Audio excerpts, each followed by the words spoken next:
Bonjour à tous et bienvenue sur ma chaîne. Vali, raconte-moi une histoire. Je vais vous raconter un nouveau conte de Maupassant. Souvenir. Très belle écoute à tous.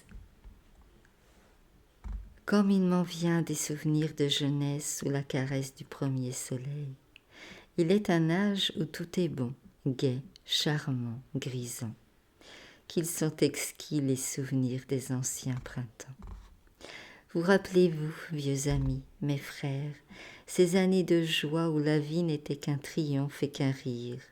Vous rappelez-vous les jours de vagabondage autour de Paris, notre radieuse pauvreté, nos promenades dans les bois reverdis, nos ivresses d'air bleu dans les cabarets au bord de la Seine, et nos aventures d'amour si banales et si délicieuses. J'en veux dire une de ces aventures. Elle date de 12 ans et me paraît déjà si vieille, qu'elle me semble maintenant à l'autre bout de ma vie, avant le tournant, ce vilain tournant d'où j'ai aperçu tout à coup la fin du voyage. J'avais alors 25 ans, je venais d'arriver à Paris.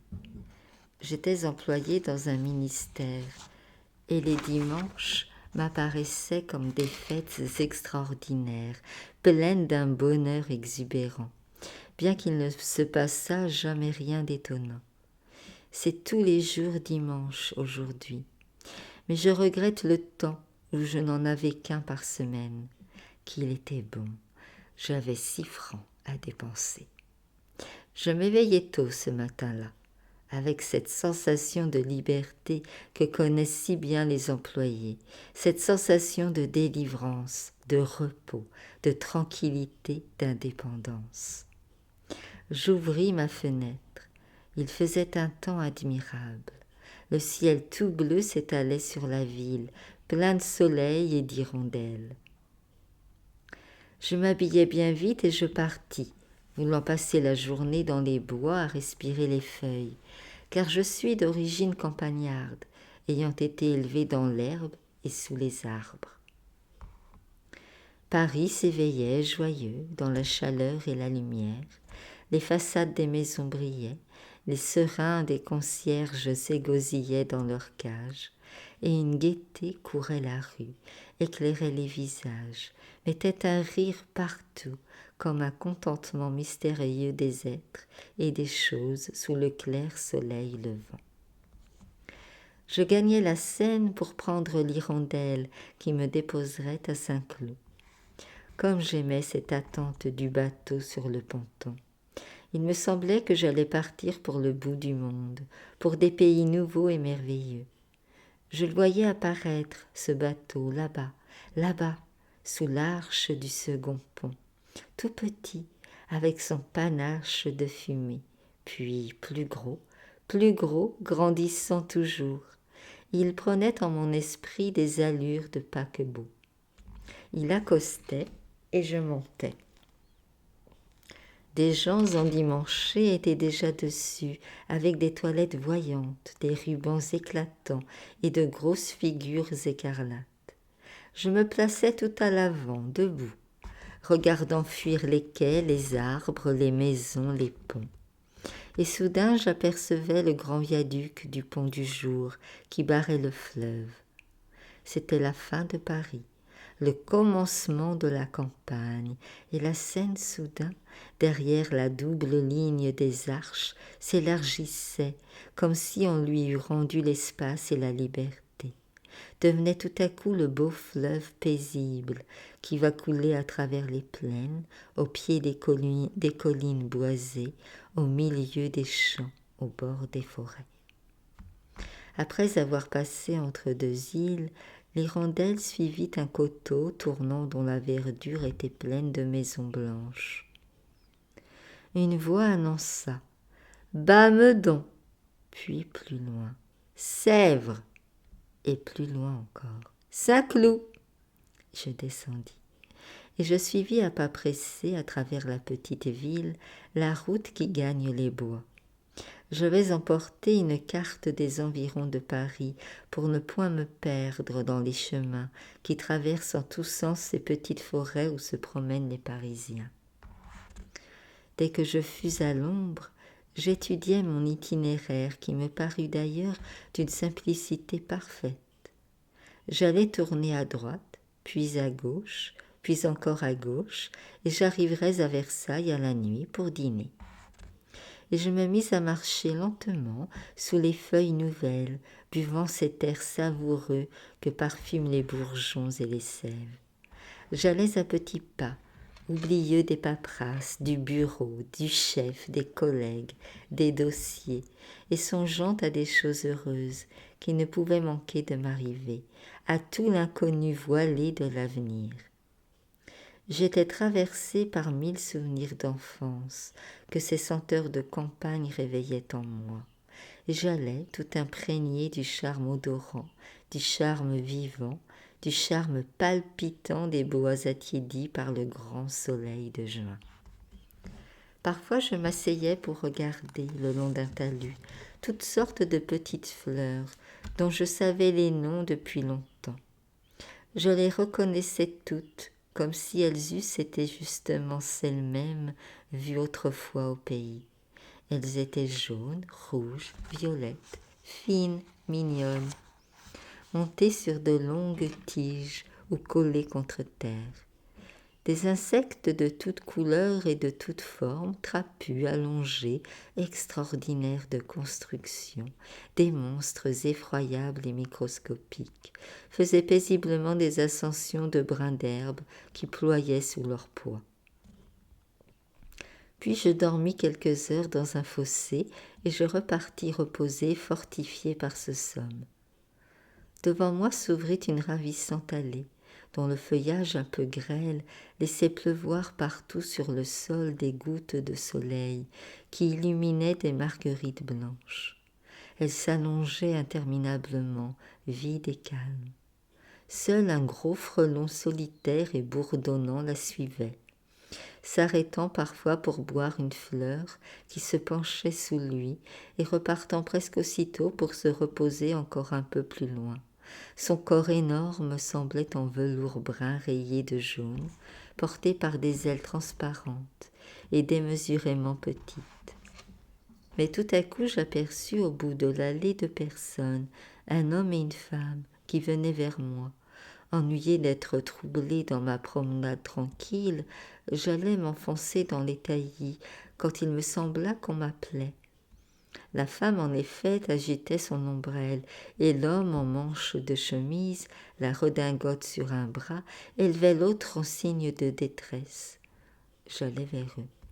Ils marchaient d'une allure pressée, très rouges tous deux, elle à petits pas rapides, lui à longues enjambées. On voyait sur leur visage de la mauvaise humeur et de la fatigue.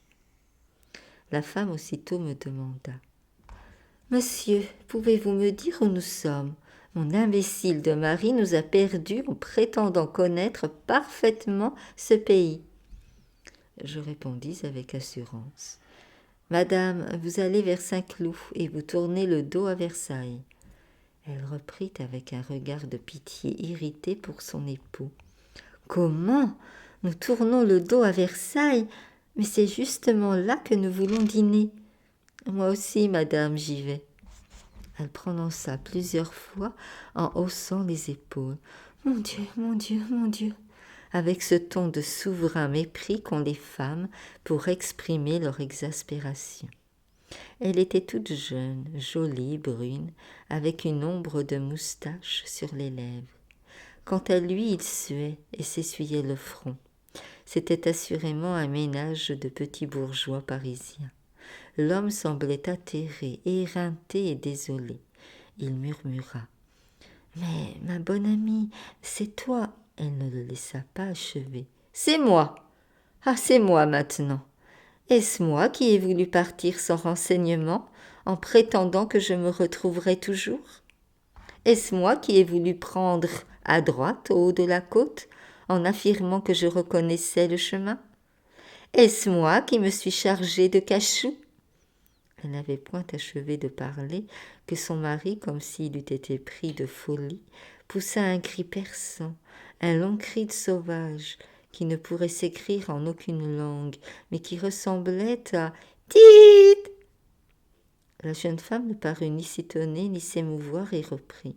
« Non, vraiment, il y a des gens trop stupides qui prétendent toujours tout savoir.